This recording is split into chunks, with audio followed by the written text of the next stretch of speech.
On May 11, 1996, a sunny Saturday afternoon in South Florida, tragedy struck the tranquil expanse of the Everglades. ValuJet Flight 592, a scheduled passenger flight from Miami to Atlanta, vanished from radar screens just minutes after takeoff. The McDonnell Douglas DC-9, carrying 105 passengers and 5 crew members, plunged into the unforgiving swamp, leaving no survivors. The watery grave of Flight 592 became a scene of unimaginable devastation, a stark reminder of the fragility of life and the unforgiving nature of aviation accidents. The crash of ValuJet 592 sent shockwaves through the nation, raising serious questions about airline safety, particularly among low-cost carriers. The disaster unfolded during a period of rapid growth in the airline industry, with budget airlines like ValuJet attracting passengers with rock-bottom fares. However,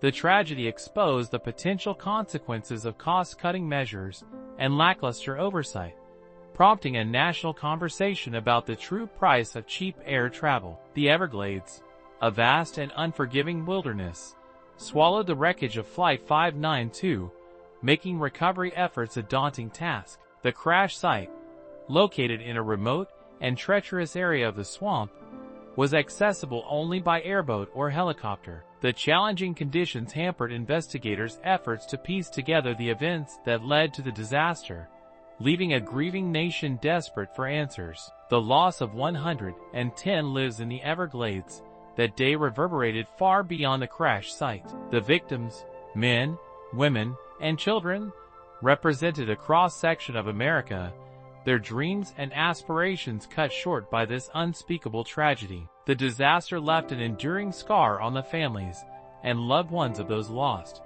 forever bound together by their shared grief and the relentless pursuit of. In the aftermath, the National Transportation Safety Board, NTSB, launched a thorough investigation to uncover the root causes of the crash. Investigators meticulously examined the wreckage, piecing together fragments of the aircraft to understand what went wrong. It was discovered that improperly stored oxygen canisters in the cargo hold had ignited, leading to a catastrophic fire that brought down the plane. This revelation led to significant changes in airline safety protocols, particularly concerning the transportation of hazardous materials. For the families of the victims, the finding provided some closure, but the pain of their loss remained a constant presence. The names of those who perished are now etched in memorials, a somber reminder of the lives lost and the lessons learned from this tragic event. The Everglades, once a silent witness to the tragedy, now stands as a testament to the resilience of the human spirit and the enduring quest for safety in the skies. ValuJet Airlines emerged in the early 1990s as a brash newcomer to the competitive world of commercial aviation. Founded in 1993, the Atlanta-based airline promised passengers a no-frills flying experience at unbelievably low fares. ValuJet's business model centered on slashing operating costs to the bone, offering bare-bones service and flying older, less fuel-efficient aircraft. The airline's rise was meteoric, quickly capturing market share and expanding its route network across the United States. ValuJet's success was fueled by a public eager for affordable air travel, willing to sacrifice comfort and amenities for the chance to fly at a fraction of the cost of traditional carriers. However, ValuJet's rapid expansion and relentless focus on cost containment came at a price. Concerns about the airline's safety practices and the aging condition of its fleet began to. Critics pointed to a series of incidents and near misses involving ValuJet aircraft, questioning the airline's commitment to safety in its pursuit of profitability. Despite the warning signs, ValuJet continued its aggressive growth strategy, adding new routes and acquiring more used aircraft. The airline's management dismissed safety concerns as unfounded, assuring the public and regulators that ValuJet met or exceeded all federal safety standards. In the months leading up to the tragic crash of Flight 592, ValuJet's safety record was marred by a series of incidents and near misses that should have raised red flags within the airline and among aviation regulators. These incidents were not isolated.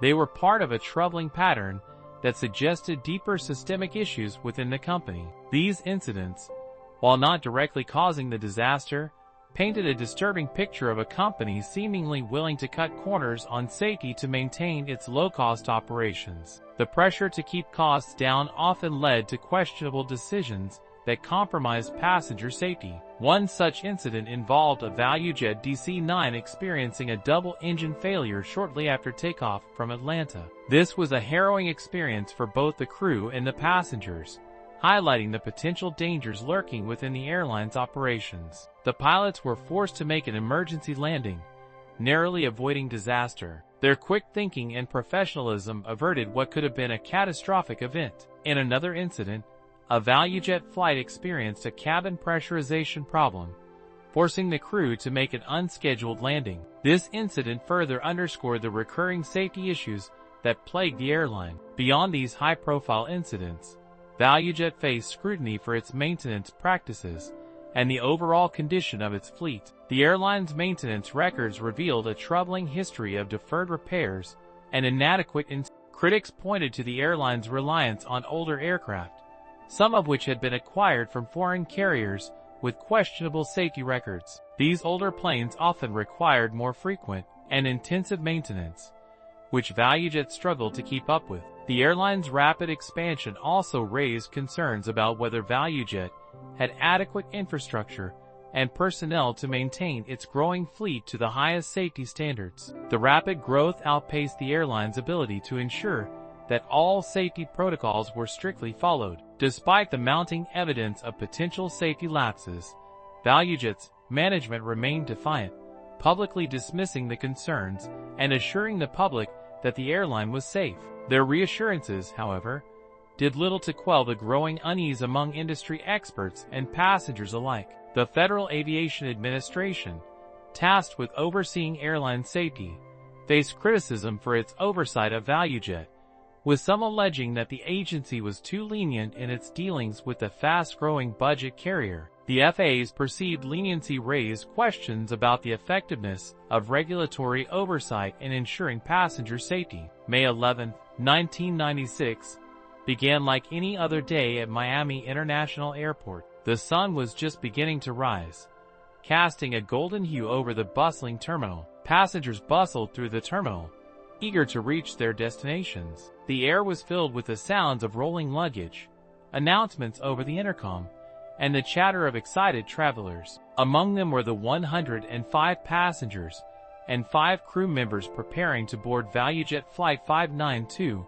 a routine flight from Miami to Atlanta. The anticipation of reaching their destinations was palpable. Flight 592 was scheduled to depart at 2:04 p.m., but a minor maintenance delay pushed back the departure time. The maintenance crew worked diligently to ensure everything. The aircraft, a McDonnell Douglas DC-9-32 registered as N904VJ, was nearly 27 years old, having been in service with several airlines before joining the ValuJet fleet. Despite its age, it was considered reliable. At 2:04 p.m., Flight 592 taxied from the gate and took off into the clear Florida sky, the rumble of its engines a familiar sound at the busy airport. The plane ascended smoothly, leaving the ground behind. The flight crew, consisting of Captain Candlin Quebec, First Officer Richard Hazen, and 3 flight attendants, prepared for the short flight to Atlanta, unaware of the horrors